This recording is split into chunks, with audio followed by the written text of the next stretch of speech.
Cuando concluyó la conquista del Valle de México, encabezada por Hernán Cortés y sus aliados indígenas, en 1521, los conquistadores españoles empezaron rápidamente a dar forma a ese nuevo mundo genuinamente colonial, la Nueva España.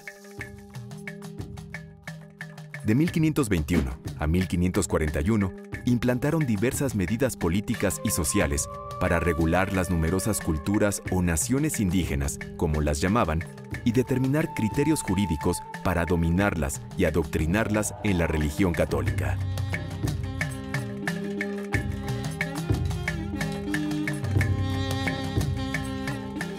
Aunque los pueblos nativos fueron reconocidos como vasallos libres del monarca español, con derechos para formar sus gobiernos locales y poseer tierras comunitarias, las llamadas Leyes de Indias de 1541 los sujetaban a la tutela y protección de los españoles. Se dieron muchos abusos y formas de coerción económica, social y fiscal, como la encomienda, un sistema de explotación en el que los pueblos indios perdían sus tierras y se convertían en mano de obra barata de un señor español, mientras veían crecer los latifundios. Este abuso desmedido provocó muchas formas de descontento social en las comunidades indígenas a lo largo de los siglos XVI, XVII y XVIII, y el desarrollo de múltiples formas de resistencia en distintas y muy amplias zonas, desde revueltas hasta insurrecciones en gran escala, que en algunos casos tardarían varios decenios en poder ser sofocadas o eliminadas, según apunta el historiador Carlos Rubén Ruiz Medrano.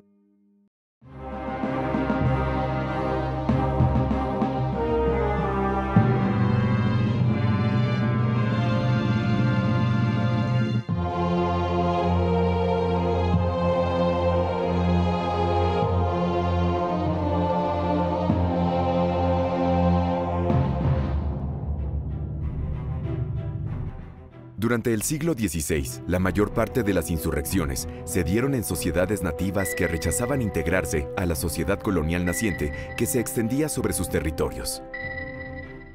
Como la Rebelión del Mixtón de 1541, encabezada por los indígenas caxcanes en el reino de la Nueva Galicia, lo que corresponde al actual estado de Jalisco. Tuvo su epicentro en las regiones serranas de Juchipila, Zacatecas, con esporádicos ataques a los pueblos cercanos a Guadalajara. En esta gran insurrección participaron la mayor parte de los caxcanes de la región, cansados de los abusos cotidianos de los encomenderos de Nueva Galicia y de los intentos violentos de los frailes por erradicar la religión prehispánica, que seguía latente entre las comunidades indias. Bajo la guía de Tenamaxtle, el cacique de Nochistlán, los caxcanes realizaron múltiples ataques y amenazaron seriamente toda Nueva Galicia. Pero frente a la ofensiva española, se tuvieron que refugiar en la Sierra del Mixtón. Como esta rebelión parecía extenderse en todo el territorio, los hispanos emplearon su mayor fuerza militar, junto con sus aliados indígenas, para derrotar a los sublevados en el Peñón del Mixtón, batalla en la que murió el conquistador Pedro de Alvarado.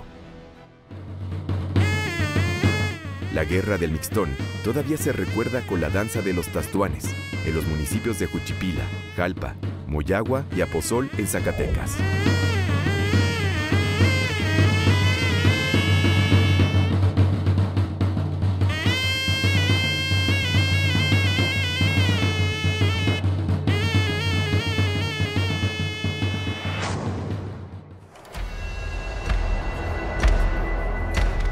Otras formas de resistencia india se desarrollaron al norte del territorio de la Nueva España, como la llamada Guerra Chichimeca, entre 1550 y 1590. Fue una lucha más incierta, parecida a una guerra de guerrillas, en la que pequeñas bandas de indígenas, agrupados bajo el nombre de chichimecas, atacaban las rutas que cruzaban el norte de la Nueva España. Aquellos grupos nómadas y seminómadas asaltaban estancias de ganado, ranchos y a los colonos en general, lo que puso en serio peligro la economía de la Nueva España. Solo en 1561, estos ataques provocaron más de 200 muertos, entre indígenas aliados, españoles, negros y mulatos. Las autoridades españolas pacificaron a estos grupos con una política de alianzas con los caciques chichimecas y la entrega de regalos y otros insumos. A fines del siglo XVI, los chichimecas fueron desintegrados como entidad étnica. Los sobrevivientes quedaron reducidos a pueblos de congregación, en los que se concentraban los grupos nativos con fines de control social y obtención del pago de tributos.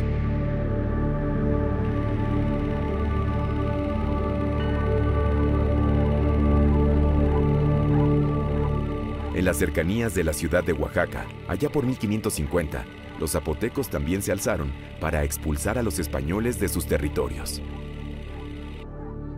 Venían de distintas comunidades cercanas a la villa de Antequera, y su rebelión masiva amenazó gravemente a los españoles de la villa de San Ildefonso.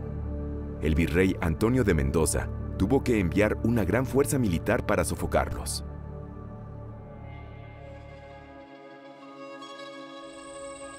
Otra importante rebelión indígena se había dado 4 años antes, en 1546, en la región oriental de la península de Yucatán, como reacción a las vejaciones de los encomenderos y a los intentos de los frailes de erradicar los cultos prehispánicos. Durante esta rebelión, los indígenas mataron a numerosos encomenderos, destruyeron pueblos y trataron de sitiar la villa de Valladolid. Pero los hispanos de la cercana ciudad de Mérida enviaron diversos refuerzos militares a la zona y lograron vencer a los mayas en una dura batalla.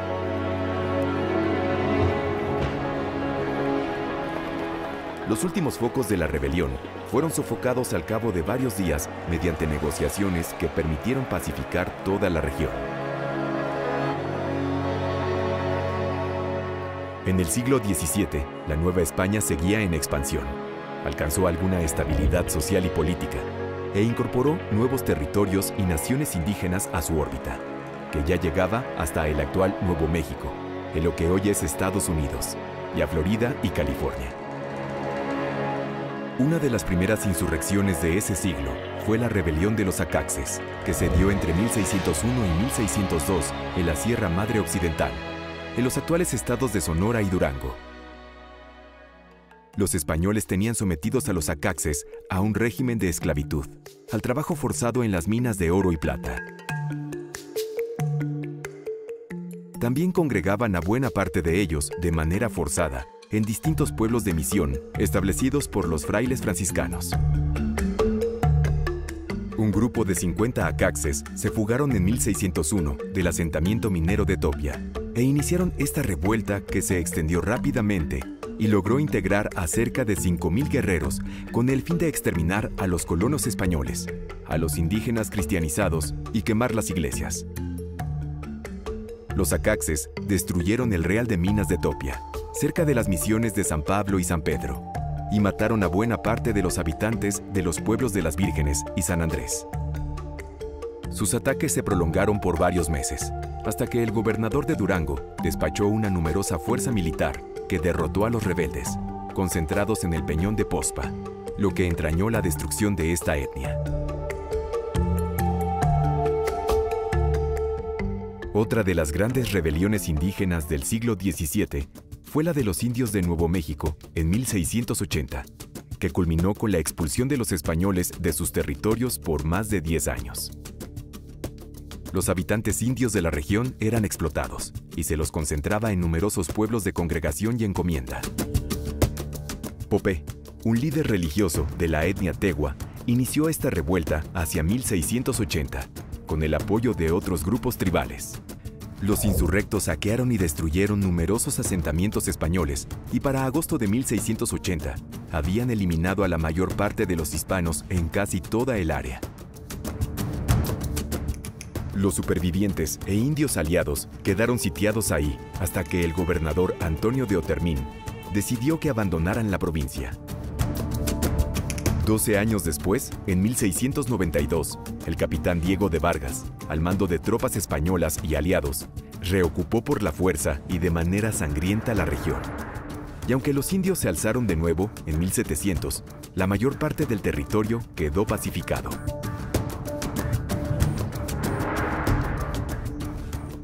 Durante el siglo XVIII, el sistema de gobierno colonial tenía más de 200 años y buena parte del territorio podía considerarse como pacificado. La economía colonial había aumentado, pero persistían diversos territorios poco controlados donde los grupos indígenas mantenían cierto grado de autonomía y resistencia. La Sierra de San Andrés, por ejemplo, que fue una amplia porción de la Sierra Madre Occidental, en lo que ahora es Nayarit, los indígenas coras se habían mantenido independientes de los españoles, aprovechando la aspereza de los territorios. Sin embargo, numerosos colonos y mineros hispanos empezaron a entrar a esta zona cuando se descubrieron diversos yacimientos de oro y plata. Las autoridades españolas enviaron diversas expediciones militares a la zona, que redujeron a algunos grupos coras, pero la mayor parte de ellos resistieron en uno de sus lugares de culto más famosos y venerados, la meseta o Mesa del Tonati, santuario en el que resguardaban una momia de su antiguo líder Tonati o el Sol.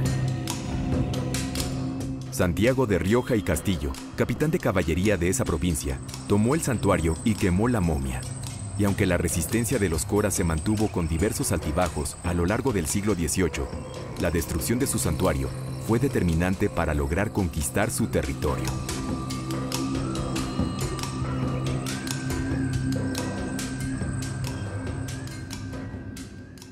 Hacia el siglo XVIII también se dieron otras formas de lucha, breves tumultos, azonadas callejeras y manifestaciones locales de descontento que normalmente ocurrían con el fin de revertir abusos considerados intolerables por los indígenas o que podían amenazar sus tierras.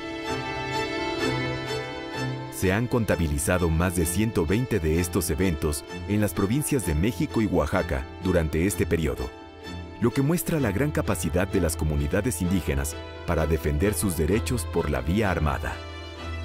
A inicios del siglo XIX, un 40% de estas comunidades lograron retener sus tierras. Los indígenas no fueron sujetos pasivos que aceptaron la subordinación sin réplica.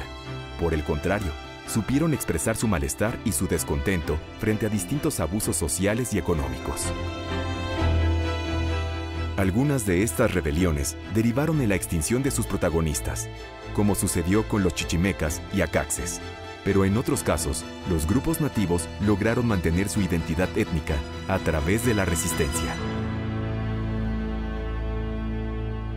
Me parece que el estudio y el análisis de la resistencia y la transgresión en el mundo colonial o hispano por parte de las comunidades indias, ya sean comunidades que estaban en proceso de subordinación o comunidades que estaban plenamente asimiladas, nos brindan una óptica cualitativamente diferente para entender este orden colonial y la manera en que las comunidades también se pudieron incorporar al mismo, negociando sus espacios de poder con las propias autoridades coloniales.